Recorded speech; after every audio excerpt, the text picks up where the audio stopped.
Time Warner Audiobooks presents White Oleander, written by Janet Fitch and performed by Oprah Winfrey. The Santa Anas blew in hot from the desert, shriveling the last of the spring grass into whiskers of pale straw. Only the oleanders thrived, their delicate poisonous blooms, their dagger green leaves. We could not sleep in the hot, dry nights, my mother and I. I woke up at midnight to find her bed empty. I climbed to the roof and easily spotted her blonde hair, like a white flame in the light of the three-quarter moon. "Oleander time," she said. "Lovers who kill each other now will blame it on the wind." She held up her large hand and spread the fingers, let the desert dryness lick through. My mother was not herself in the time of the Santa Anas. I was 12 years old, and I was afraid for her.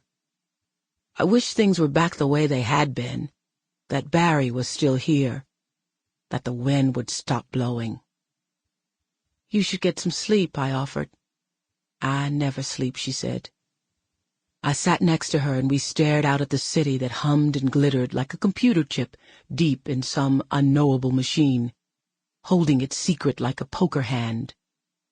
The edge of her white kimono flapped open in the wind and I could see her breast, low and full. Her beauty was like the edge of a very sharp knife. I rested my head on her leg. She smelled like violets. "We are the wands," she said. "We strive for beauty and balance, the sensual over the sentimental." "The wands," I repeated. I wanted her to know I was listening. Our tarots suit the wands. She used to lay out the cards for me, explain the suits, wands and coins, cups and swords. But she'd stopped reading them. She didn't want to know the future anymore. "We received our coloring from Norsemen," she said. "Hairy savages who hacked their gods to pieces and hung the flesh from trees.